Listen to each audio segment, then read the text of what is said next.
And so the first thing you have to identify is, how are we leveraging the tool? How are we controlling this tool? And how are we putting it to work for us?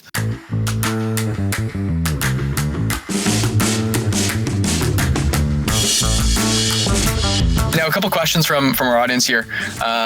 One of which was, as an owner of a growing brand, I've always been warned about the dangers of relying on credit cards for financing. What has changed? So, I mean, I'm happy to answer that from my perspective. Why don't we start with yourself and get your perspective on things, and then I'm happy to kind of fill in from Tab's angle on this. Sure. I think, there's a lot that's changed in terms of having that. And I think one of the original pieces of not using credit cards to kind of grow as the business grows has been control. I think control is a number one thing that, I've always shied away from in terms of I'm losing it by handing cards out and spending increases. Mm-hmm. Trust me, as advisors within the hospitality sector, I'm constantly looking within restaurant supplies, kitchen supplies, using subscriptions for Amazon, for things like that. Yep. Spending just gets out of control, where an owner, trusts that some things are going to be bought for the purposes of the business, but it's just when you open the floodgates like that, it can get real bad. I also think that traditionally credit cards, haven't specialized or was customized to what the needs of restaurants are. And that's been, the restaurants always fall between the cracks. And I think that now it's more appropriate than ever that we identify that, this is a very, solid business model that as long as we can meet some of the criteria that we need to for our operators, it does make sense. Yeah. Yeah, I mean, I'd agree. I think the big thing that we've tried to do on top of that, talking about the proactive side of things here, is credit cards in themselves are just a tool that you can use. And it's not something to be feared. It's about, how do I leverage this tool? And so that tool in itself is a little bit incomplete with a traditional credit card. And you'll see that manifest with overspending on Amazon, at Restaurant Depot, or wherever it might be. But when you complete that tool, you build controls, you build user management, you build receipt reconciliation. Now what you end up with is the easiest way to manage spending. You find that now you have a really simple tool for anybody, regardless of what training, what language they speak, have the ability now to submit a receipt, expense report, and follow that purchase. So I think going back to what has changed, I think there's a more robust way to handle that. I think that you can take a credit card outside of what it used to be, which was just a tap, pay, move on, and say, okay, now when this happens, I'm going to be able to see what purchase has happened. I'm going to be able to track that dollar. I'm going to be able to budget that dollar. I'm going to be able to control that dollar. Because at the end of the day, it's a very powerful tool. It's something in your pocket that extends payment terms. The more that we can extend payment terms, the more we can use cash flow to pay this off and not more expensive working capital. And so the first thing you have to identify is, how are we leveraging the tool? How are we controlling this tool? And how are we putting it to work for us? A Amex card, a Chase card, they're not going to work for the restaurant. They're going to give a little bit of extension in terms, but they're also going to push you into a direction of debt.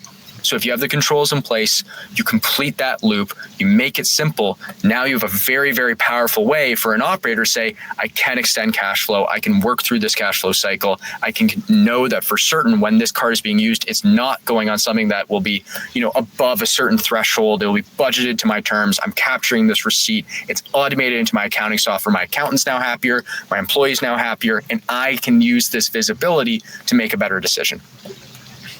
Yeah. Very well said.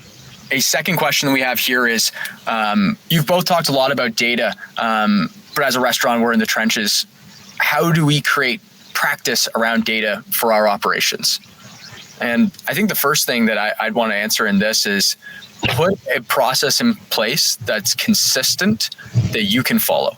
And it has to be easy, because if it's not simple, people aren't going to follow it. And so one of the first things that I see a lot of groups doing is trying to get quite complex and use a bunch of systems and tie them together when they're not really built to be together. So going back to what I was saying earlier, you need to have an expert help you set it up. It needs to be simple. It needs to start with an area that you can build consistency within. So if your data is coming in consistently, you can rely on that data. So it shouldn't be some convoluted system of send it to this email and then send it to this system and then it goes into accounting. It has to be easy in, or else people won't use it. And once you have that, Now we're getting ahead of problems. We're not adding more work to someone's plate. And I think that the first step in data cleanliness is how simple can I implement this? Jody, what would be your opinion on answering that question?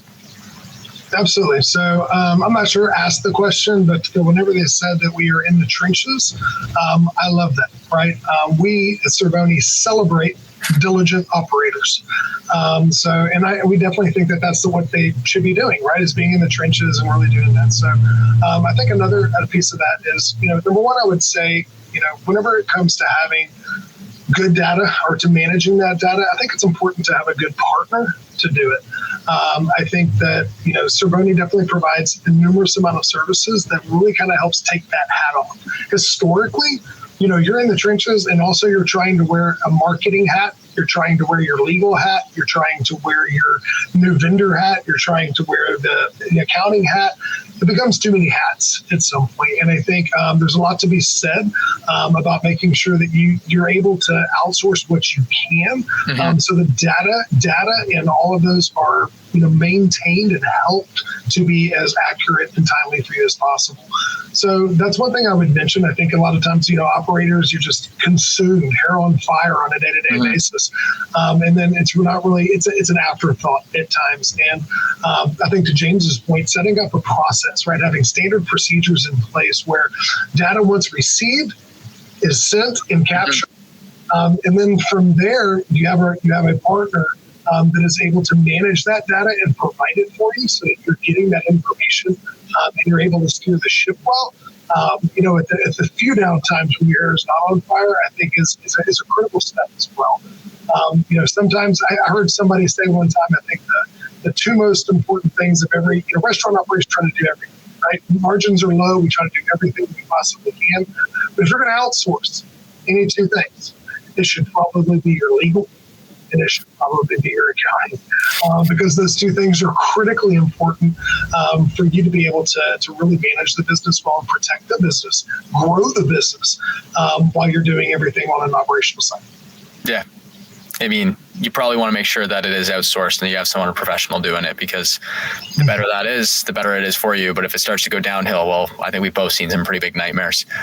The last thing I'd want to add on that too is what's so cool about building that SOP around this data is it's going to make better investments down the line. There's new products coming out. There's new companies who want to help restaurants. If you're working with someone like yourself and you're working with Cerboni or you're working with Tab and you have two partners who want to help you invest in your data, this data is going to become more useful. It's going to make a better investment out of the investments you have today. And when new products become available and they need to be plugged into a data set, here's a great way to plug that in and get immediate impact.